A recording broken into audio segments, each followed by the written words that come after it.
Right now, at 6, Portland police officers cleared by a jury after a man dies in their custody.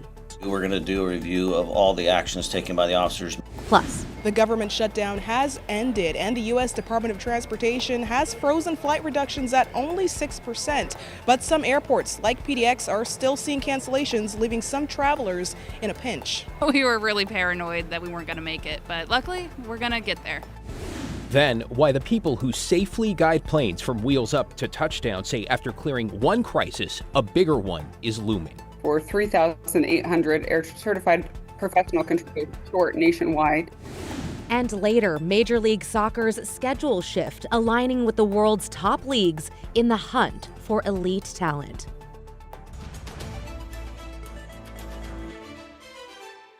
My brother-in-law was at the airport for 10 hours and I was almost about to ask my father, who flies planes, to come and rescue him. But yeah, thankfully we've been okay so far, so knock on all the wood. First at 6, the government shutdown is over, but delays and cancellations continue, caused in part by a shortage of air traffic controllers who worked without pay or called out sick over the last 6 weeks. Thanks for joining us. I'm Christine Pitawanich. And I'm David Molko. And while major airlines like Delta are saying things could be back to normal as soon as this weekend, others are cautioning this could be the new normal and through the holidays. Let's get right to live team coverage. Stephanie Domerad has the perspective from air traffic controllers. But first, to our Celine Stevens live at PDX, where travelers today saw more cancellations. Celine.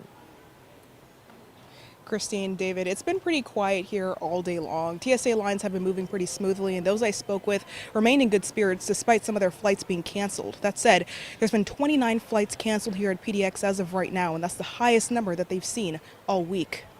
Actually found out yesterday that our flight got canceled in Denver, so our arrival time to our destination is going to be about 4 hours later than what we originally had planned. Despite the U.S. Department of Transportation freezing flight reductions at 6% instead of 10%, some travelers still faced problems Thursday. Our flight from here to Denver wasn't affected, but the Denver to Orlando flight was, and so Southwest rebooked us for a later flight. While some in her party weren't thrilled about arriving at their vacation destination later than expected, I am kind of annoyed that we're getting back at like 11 or 12 p.m. So that's a little annoying. Ariana Kinsfather remained in good spirits. We were really paranoid that we weren't going to make it, but luckily we're going to get there. Other travelers faced no issues at all. Yeah, we were a little nervous, but I was like, you know what, let's just go for it, because sometimes it can be inflated, and let's see, and it's worked out so far.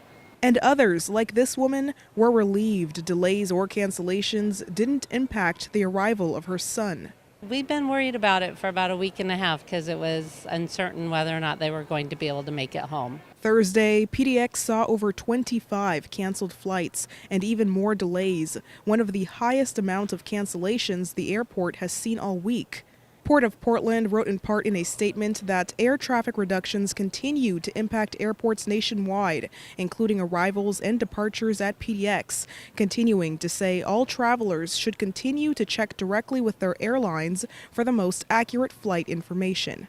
TSA been smooth, easy, yeah. Thankfully we've been okay so far, so knock on all the wood. Secretary of Homeland Security Kristi Noem speaking Thursday, announcing a $10,000 bonus for TSA agents who worked with exemplary service. What that means is that we are going to not only continue their paychecks like they should have received all along, but also they're going to get a bonus check for stepping up, taking on extra shifts, for showing up each and every day, for serving the American people. As of right now, there are still multiple flight cancellations on the board for Friday. Right now, that number is clocking in at around 18. Most of those flights are with Alaska Airlines due to them being the largest airline here at PDX. Back to you. Celine Stevens live tonight. Thank you, Celine. Airline leaders, by the way, expressing optimism today. Things could get back to normal by the weekend if the FAA lifts its order to slash flights. But as our Stephanie Domerad found, the Air Traffic Controllers Union says it could take much longer. Stephanie. Yeah, that's right, guys. Now, the Air Traffic Controllers Union says it could take months, actually, for air travel to return to normal. She expects the ongoing 6% reduction in flights to continue through the holidays and says the true impacts from the shutdown may not be clear for months. Air traffic controllers were already at critical staffing before the shutdown. A union leader for the Northwest Northwest region says many workers were forced to take other jobs to pay their bills, and now she's worried some won't return. The impacts of the government shutdown are really unknown at this point. It's going to take a few months until our pay and we're made whole and all of those issues are rectified, as well as what does that look like for trainees that were coming into this profession. During the shutdown, many controllers in the Northwest took early retirement and new controller training stopped, further adding to the critical staffing levels. You can catch my full interview on Straight Talk this weekend and Monday night at 7 or anytime by downloading our free TV app, KGW+. Christine, David, back to you. Important perspective there. Thanks, Steph. After some beautiful dry days, we're gearing up for a bit of a return to typical fall weather. And Matt, wherever you are, that means showers, wind, and rain, and maybe a rainbow in there somewhere? Yeah, they sure are. We got quite a bit of it on the way, but there's also some dry weather coming too, so we're actually not that bad of a shape. Let me show you what's going on here.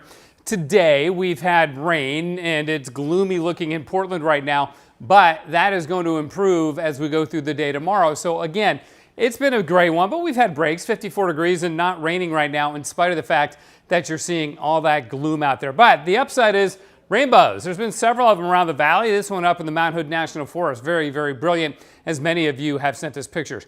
The area that's really getting hammered with rain is California. I mean, look at this. Just getting drilled down that way, and the watches and warnings reflect what's coming their way, and so does the rainfall forecast.